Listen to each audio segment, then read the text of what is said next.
तो पिछले एपिसोड में हमने देखा कि युनफी मिस सुई को वहां पर ठीक कर देता है, जिसके बाद ग्रैंडफादर अपने प्रॉमिस के अनुसार युनफी को वाटर ऑफ लाइफ देने के लिए तैयार हो जाते हैं और अब वह उसे डिवाइन ट्री के पास लेकर आते हैं।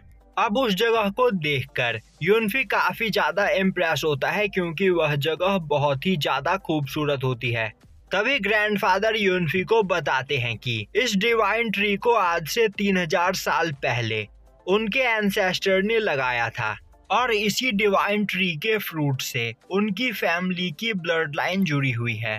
पर टाइम के साथ साथ इस ट्री की पावर यहाँ पर कम होती चली जा रही है और अब यह ट्री यहाँ पर टोटल 900 साल ही जिंदा रहेगा और पिछले 300 सालों में इसने यहाँ पर बस 9 गॉड फ्रूट ही दिए हैं और उनके कैलकुलेशन के हिसाब से इस बार यह ट्री उन्हें 3 गॉड फ्रूट देने वाला है। तभी युनफी बोलता है पर आखिर यह ट्री यहाँ पर कमजोर क्यों होता चला जा रहा है। ग्रैंडफादर उसे बताते हैं कि उनके क्विनयुन डोमेन में स्पिरिट वेन की एंट्री हो चुकी है और स्पिरिट वेन धीरे धीरे यहाँ मौजूद सभी डिवाइन ट्रीज की पावर को अपने अंदर एब्जॉर्ब किए चला जा रहा है। तभी युनफी बोलता है तो मुझे वाटर ऑफ लाइफ कहाँ से मिलेगा। ग्रैंडफादर उसे बताते हैं कि वह लोग गॉड फ्रूट से ही वाटर ऑफ लाइफ को बनाते हैं और युनफी एक आउटसाइडर है तो ग्रैंडफादर को उसे यह सब चीजें नहीं बतानी चाहिए थी, पर युनफी ने उसकी ग्रैंड डॉटर की जान बचाई है, इसीलिए उसने युनफी को यह सभी बातें बता दी। और आज से 3 दिन बाद इस डिवाइन ट्री के अंदर से वाटर ऑफ लाइफ निकलेगा, तब तुम यहाँ पर आकर उसे कलेक्ट कर लेना। पर उसे कलेक्ट करते ही तुम्हें यहाँ से भागना पड़ेगा क्योंकि उस टाइम हमारे क्वीन फैमिली का डिफेंसिव बैरियर कमजोर हो चुका होता है, जिस वजह से वाटर ऑफ लाइफ पाने के लिए कई सारे मॉन्स्टर्स इस जगह पर आते हैं और वह यहाँ पर तुम्हें देखते ही तुम्हें जान से मार देंगे। तो वाटर ऑफ लाइफ कलेक्ट करके जल्द से जल्द यहाँ से बाहर निकल जाना। युनफी बोलता है मुझे यह सब बात बताने के लिए थैंक्स। तभी ग्रैंडफादर बोलते हैं मेरी बात को मजाक में मत लो, मैं मानता हूँ कि तुम बहुत ही ज्यादा पावरफुल हो और छोटे मोटे मॉन्स्टर्स को काफी आसानी से मार सकते हो, पर यहाँ पर एक बहुत ही ज्यादा पावरफुल मॉन्स्टर रहता है जिसका सामना कोई भी नहीं कर सकता है। और अब वह युनफी को अपनी फैमिली का टोकन देता है, जिस टोकन का यूज करके वह कभी भी इस जगह पर आ जा सकता है।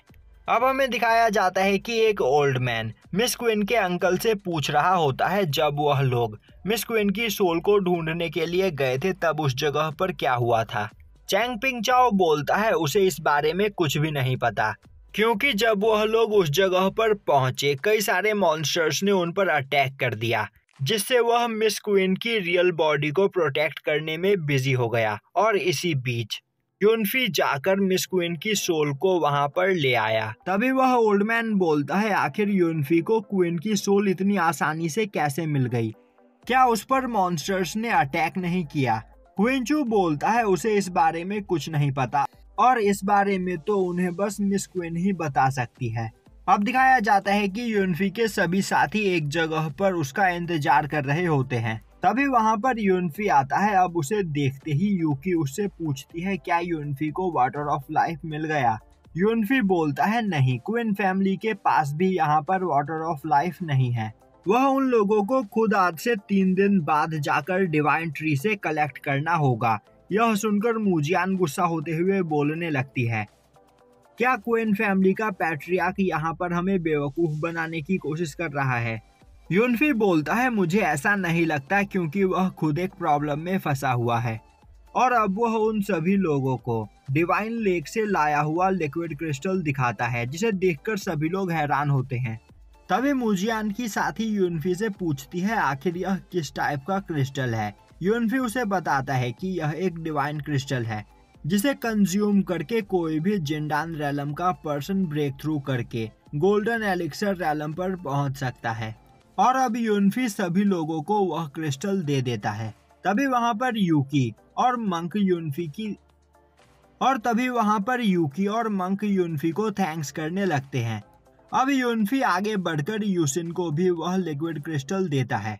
तभी यूसिन बोलती है उसे उसकी मास्टर ने यहाँ पर युनफी को मारने के लिए भेजा था और उसकी मेमोरी भी अभी तक यहाँ पर रिकवर नहीं हुई है। तो आखिर यूनफी उसे इतना कीमती ट्रेजर क्यों दे रहा है? क्या यूनफी को यह नहीं लग रहा कि वह उस ट्रेजर को लेने के बाद यूनफी को धोखा दे देगी? यूनफी बोलता है, तुम यह ले सकती हो, मुझे तुम पर यकीन है। जो सुनकर यूसिन वह क्रिस्टल ले लेती है। अब दिखाया जाता है कि एक कमरे में बैठा यूनफी उस लिक्विड क्रिस्टल को देखकर सोच रहा होता है, अगर मैं इन्हें कंज्यूम कर लूं तो मेरा गोल्डन कोर रिकवर हो जाएगा, और अगर उस डीमन ने यहाँ पर मुझे रोकने की कोशिश नहीं की तो मैं ब्रेक थ्रू करके नेक्स्ट लेवल पर पहुंच जाऊंगा, जिससे मेरी पावर और भी ज्यादा बढ़ जाएगी।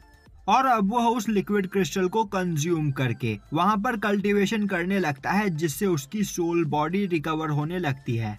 और अब यूनफी की पावर वहां पर काफी ज्यादा बढ़ जाती है, जो देखकर यूनफी सोचने लगता है, अगर इस डीमन ने बीच में दखल नहीं दिया तो मैं कभी भी ब्रेक थ्रू कर सकता हूं। तभी उसे एक आवाज सुनाई देती है।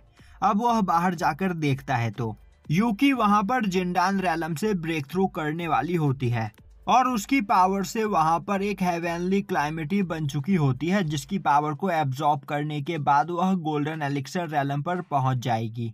अब यूकी उस हेवनली क्लाइमेटी का सामना करने की कोशिश करती है, पर वह हेवनली क्लाइमेटी बहुत ही ज्यादा पावरफुल होती है, जिससे टकराकर यूकी वहां पर बुरी तरीके से घायल हो जाती है। दूसरी ओर वह ओल्ड मैन मिस क्वीन से पूछ रहा होता है, जब यूनफी तुम्हारी सोल को ढूंढने के लिए गया था तब उस जगह पर क्या हुआ था, और क्या मॉन्स्टर्स ने तुम पर अटैक नहीं किया था? मिस क्वीन उसे बताती है कि उन पर 4 युआन यिंग रैलम के मॉन्स्टर्स ने एक साथ अटैक किया था, जो देखकर वह बहुत ही ज्यादा डर गई थी और अपने स्वॉर्ड सोल के अंदर छिप गई थी। पर जब वह अपने स्वॉर्ड सोल से बाहर आई तब तक यूनफी ने उन चारों मॉन्स्टर्स को हरा दिया था। जो सुनकर वह ओल्ड मैन काफी हैरान हो जाता है। तभी मिस क्वीन उससे पूछती है, आखिर आप यह सब क्यों जानना चाहते हो? तभी वह जगह बुरी तरीके से हिलने लगता है, और अब वह लोग बाहर निकलकर देखते हैं तो वहां पर यूकी हेवनली क्लाइमेटी का सामना कर रही होती है। और यहीं पर यह एपिसोड खत्म हो जाता है।